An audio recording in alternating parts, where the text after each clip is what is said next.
Hey, what up, y'all? I have some updates here from Sky News Australia. Let's get it. New South Wales Premier Chris Minns admits there were only two police officers at Sunday's event when gunmen opened fire. In an exclusive interview with Sky's Shari Markson, the state leader believes things could have been done differently, but is praising the first responders on the scene.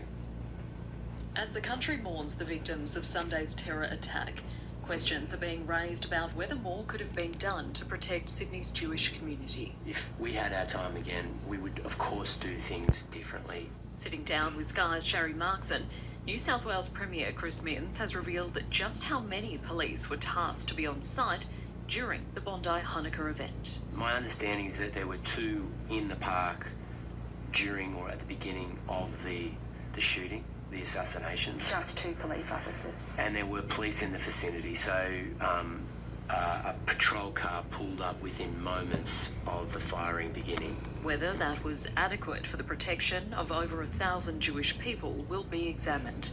But the Premier is adamant the police that were present did everything they could. We have several police officers that engaged with sidearms from 50 metres away, fighting and firing with someone who had a long arm and a tactical advantage over New South Wales police. So they did engage and they did shoot both offenders, killing one of them. Mr Minns has promised more information will be made public after an investigation has taken place. We owe it to them at the very least to see the investigation, to understand how much danger they put themselves in before, I guess, people rush to judgment and suggest that they didn't do their duty. I would hate that for that to be the case. The Premier standing by New South Wales Police with praise for those on the front line. Two police officers in critical condition in New South Wales hospitals were shot in the front. They were facing the gunman. They weren't shot in the back as they were running away. Christy Lloyd, Sky News. I have another update on the Australian mass shooting. Here we go.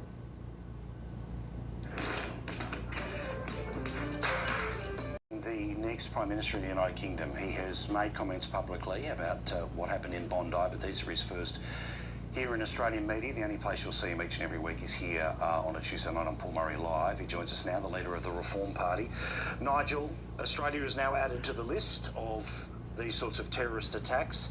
Your response to what's happened in Bondi and 15 souls taken? I was horrified, but not in the least bit surprised. If there's any country in the Western world that has allowed radicalism to develop, that has allowed hate preachers, marches at which appalling things have been said, in fact, everything that's happened since the October the 7th attacks, and we remember what happened on Sydney Harbour Bridge the next day. No, I think actually in Australia, of all the Western countries, we've seen fire bombings, we've seen threats, we see graffiti, we see a Jewish community in Sydney virtually under siege.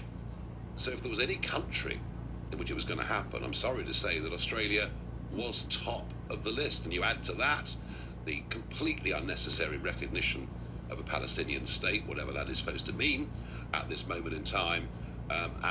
And you have an Australian Prime Minister saying this was an attack on all Australians. No, it wasn't. Absolutely not. This was a specific, motivated attack against the Australian Jewish community. That is what it's all about.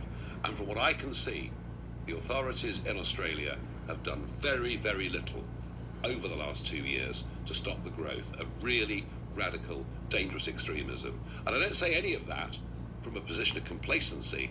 It just appears to me the catalogue of events that led up to this are worse in Australia than any other Western country. I spent some time talking tonight about the Prime Minister. One of the refrains that he is using in many an appearance is about the need to keep the community together, as if somehow it's being torn apart by those of us who want to point out what's going on here. That's just not true. It's, as younger people would say, it's gaslighting, it's lying, it's BSing here. The truth is that, yes, weapons involved, part of the picture. Thankfully, Australia has a different attitude to that than other parts of the world. But radical Islam, and being direct about it and having, frankly, a rage inside you that seems to be just completely lacking from our Prime Minister. Again, I don't want him to pretend to go off and pretend that he's going to be Rambo and kick indoors personally, but he doesn't even seem as focused in his rage as you would think the leader of a country that has been abused like this would. Extremism is allowed to flourish if the law is not applied equally. Bingo. And this is the point. You know, the Prime Minister can talk about communities and community cohesion, but one community, or at least the extreme elements of one community, are being allowed to say and do things that no other community in Australia would be allowed to do. You know, if a vicar at a local church in Sydney this weekend advocates hatred and violence, you know what? He'll be arrested in short order. And yet that has been happening. We've got absolute evidence of mosques in Australia where the most repulsive things, insightful things have been said. So my message to your Prime Minister is it only if you apply the law equally to every single religious and ethnic group will you even begin to get a handle on this problem. We saw, you know, the madness that has been in little examples, right? And again, it's not a direct line, but again, it's the message being sent about acceptable and unacceptable behaviours, right? About, you know, people have a right to protest, but the idea that, oh, well, they can just go wherever they want in that protest because the fear is if we get in the way, then somehow someone's going to start kicking a door in. Well, what message does that begin to send about who, frankly, are the good guys and the bad guys in the conflict du jour, politics issue du jour?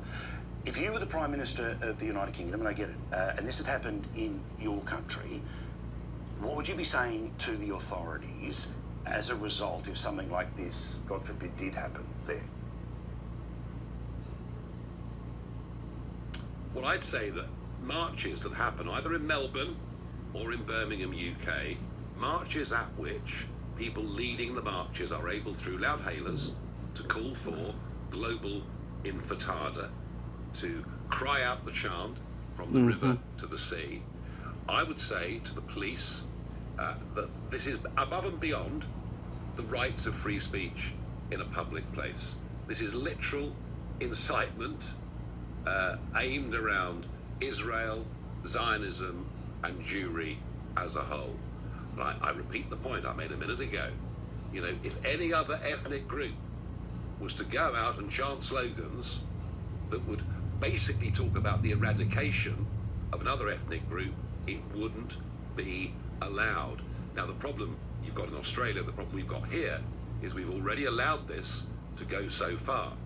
And if you start to get tough with the policing, well, you're going to have protests. It won't be easy. But if you don't do it, then you'll have to ask yourself a question in a few short years. What actually is Australia? What actually is the UK? What are our values? What do they mean? Because frankly, this is a threat to our way of life. It's a civilization. And this from Sky News, by the way. The values, the standards of everything that's been built and defended over centuries. That is just how serious this is. And finally, how important is it that the leaders of the faith come out and are absolute about the right for Jews to freely move amongst a society and to be able to have their religious observances? Again, nobody's suggesting that, you know, an entire faith and therefore its representatives have to speak on the behalf of these nutters. We all know that, but if I don't say that, people will think that we're having a conversation we're not having. But how important is it that the mainstream turns around and shows that part of the mainstream is the existence of the people who are the complete opposite of you? Absolutely, and the one ray of sunshine, if there is one, from the last few days on Bondi Beach, is that the brave guy who took out the gunman was a Muslim himself. And I say this to everybody, you know, we don't want to engage in a holy war.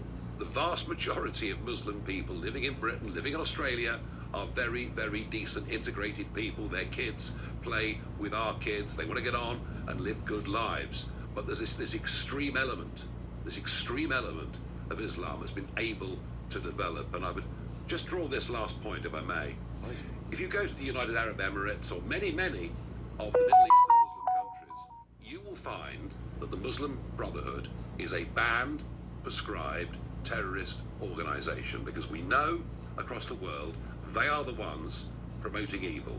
They are the ones involved with training those that go out and commit atrocities. So come on, Great Britain, come on, Australia, follow the lead from moderate Muslim countries with big populations who are friends of ours. You know, this actually doesn't just affect indigenous Australian or British communities. This affects every Muslim living in our countries too.